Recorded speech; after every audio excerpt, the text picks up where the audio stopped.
With us now is Father Shenan Boquet, and he is the priest of the Diocese of Houma-Thibodaux in Louisiana. He's president of Human Life International. He's going to talk to us about this terrible event that happened in Washington, D.C. Father Boquet, thank you for being with us. Father Jack, great to be with you and your audience once again. Thank you.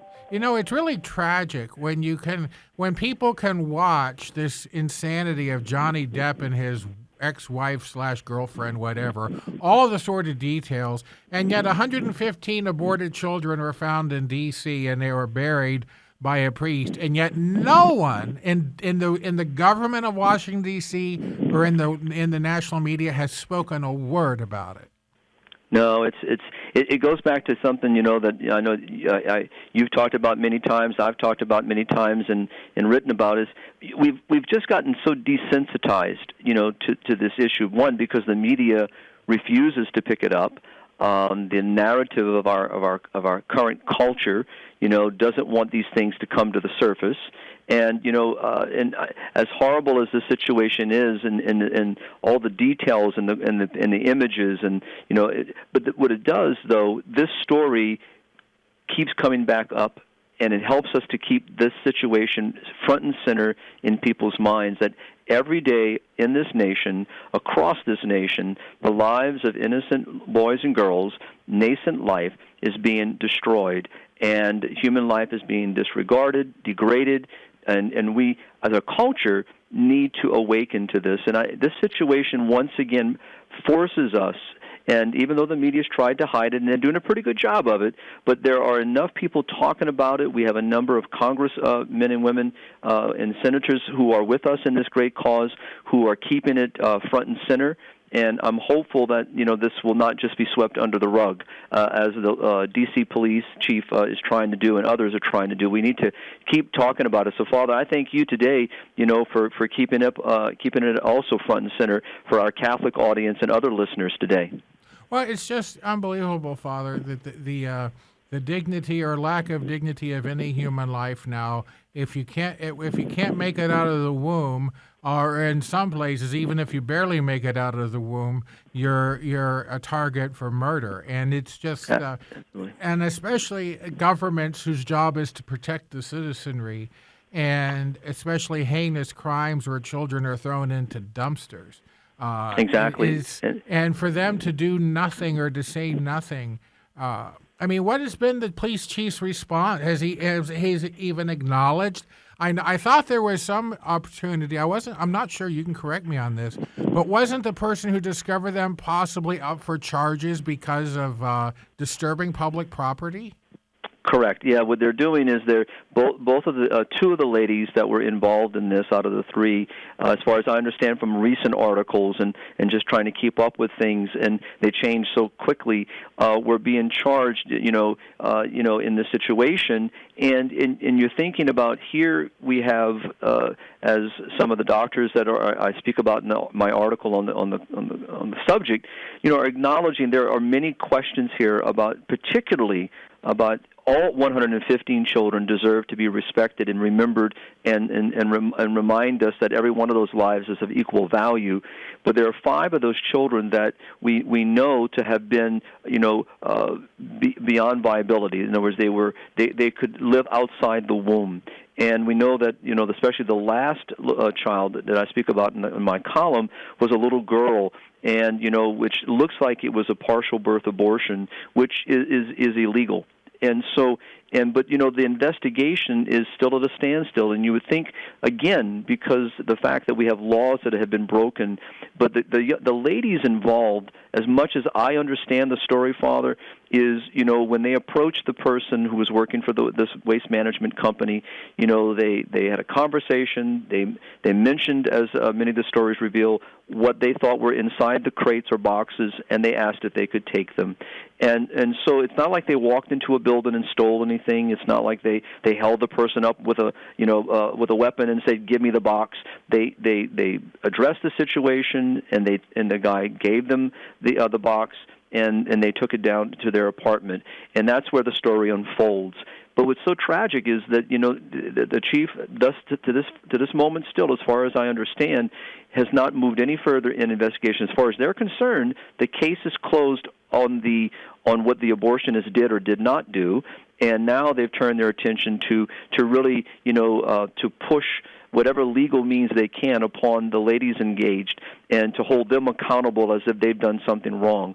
And we both know what that's about.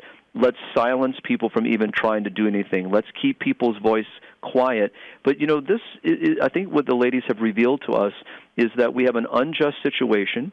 We have human life, the greatest value in this world. Human life is being threatened every day, and these little lives, whose lives have been robbed of them, taken from them, stolen, murdered, and even in death, there is no respect for them. And I want to commend the priest, who gave a proper burial, to the 100 of those children, and or 110 of the children. And the other 5 are still, I'm uncertain where they are right now. I haven't read anything of recent to give me an update on the whereabouts of the remains of the 5 children that were being questioned about. Were they strangled? How did the child die? But I'm not certain, Father, if we're ever going to get an answer from this current political situation.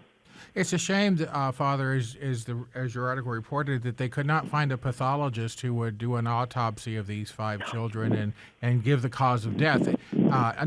Which is amazing to me. You would think they would be able to find somebody. Right.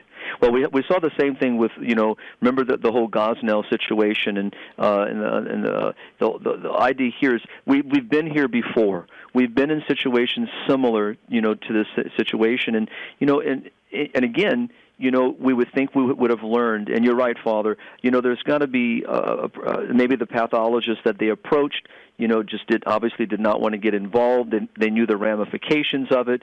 But, there are good people out there who share our belief and share our cause. And it's too bad that in those moments they were not able to stand forward and to help, give justice particularly to these 5 children. All of them deserve justice, and all of them deserve to have their voices remembered, their lives remembered, and we need to be their voice for them. But here and I think the chief of police could have at least said, well, let's see if there's a probable reason for us to question what's happened here. Nothing. But that's the culture we're in right now, sadly. And we know what's going to happen as we go forward in time.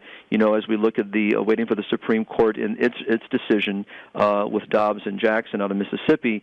We're going to be in these moments right now. We're just waiting to see what that decision is and how that's going to unfold. But think back, to some of the states. So we're nowhere in California, Florida, maybe Florida, but into New York and Illinois. We have many states that are already have laws that are going to try to protect abortion rights. So we're going to continue to see, these atrocities. So we need to keep everything front and center, need to keep this conversation going, keep talking about it, and pushing, to have every life protected and to see this horrible crime of abortion, taken away from our nation. We just got to keep working at it. That's why I like the story for the story's sake, obviously just to it's another moment for us to keep this in the front of people's minds. And I'm very grateful, and I've had a couple of other interviews, Father, of recent, where people are continuing to bring this up. So that's a good thing, and I'm hoping that will continue. We're speaking today with Father Shenan Boquet about the shocking remains of aborted babies found in Washington, D.C. Father, I've said this so many times, I'm sick of saying it. But if you were to confront those pro-abortion people, instead of 115 children, those were 114 puppies or 114 rabbits, they would be up in arms, they would be picketing, they would be rioting because of the terrible things done to animals. But here, these are fellow human beings, little babies, and they have no sense of the wrongness of this. No, and Father, too, and I mean this very respectful to many of our listeners and many of our people, who share our beliefs. They're definitely for human life. They believe in the protection of human life, and I say this with a great respect. But we also need to rise, and to let our voices be known. I've been in neighborhoods where there are abortion facilities, and there in some of the, and we all know that a great majority of them are in poorer neighborhoods among black communities and Hispanic communities. But we also know that some, I've been to a few, are in some very, very pristine neighborhoods. And people pass in front of these places every day, and just in a sense, they don't know what's going on. One, because they never asked. Maybe they don't want to know. But we all need to take some onus in this, is that, the question that I raised in my column is something for me, and I'll speak to myself first. Am I doing enough? What am I doing? How am I making this narrative known? How am I bringing forth the gospel of life? How am I preaching, and teaching and speaking on these issues? What more could I be doing? And I admire, the ladies, and we can all argue about, what should I be doing, in the sense of technique and method. But in reality, we all need to be doing something. And prayer is very important, praying for an end to this atrocity, praying for all of those involved in the pro-life cause. Absolutely. Please continue, supporting, the various pro-life organizations that are working on the front lines. Please continue. However, we must all ask ourselves, am I doing enough? What more can I do? And so we need to engage in this conversation. And I think that it's when we are being silent, and we're giving the impression that it doesn't matter when we know it does. And you're right, Father. On the other side of the aisle, when people have certain values they believe in, and you gave an example of those who, from the SPCA and others, you look at this, and they're going to get out there and they're going to picket and they're going to make their voice known. And I'm not saying we have to employ all of their tactics in what they do, but we need to recognize the question, what am I doing? What more can I be doing to promote this cause and to defend human life and to make sure that we're advancing this cause in the political environment, in our social media, in our local community and our local parishes and civil, communities. What are we doing? And I think that's always the question, and that's why I try to write on these, one, to expose it, to talk about it, but at the end, I'm always looking, to have that question answered. What more can I be doing? And the first person I speak to, Father, is myself. Yes, I understand. Father, we're out of time, but I absolutely agree with you. We have to hold ourselves accountable for this, too. If people want to find out more about Human Life International, Father, and help you out in your efforts, where can we send our listeners? Sure, please, if you visit us on our website, www.hli.org, I would glad to welcome you, and you can be able to find out more information on what we do and how we serve human life around the world. Well, we'll put that up at our show notes at sacredheartradio.com. Father Shenan Boquet, thank you so much, and God bless the work you're doing. Thank you, Father. Take care of yourself, and have a wonderful evening.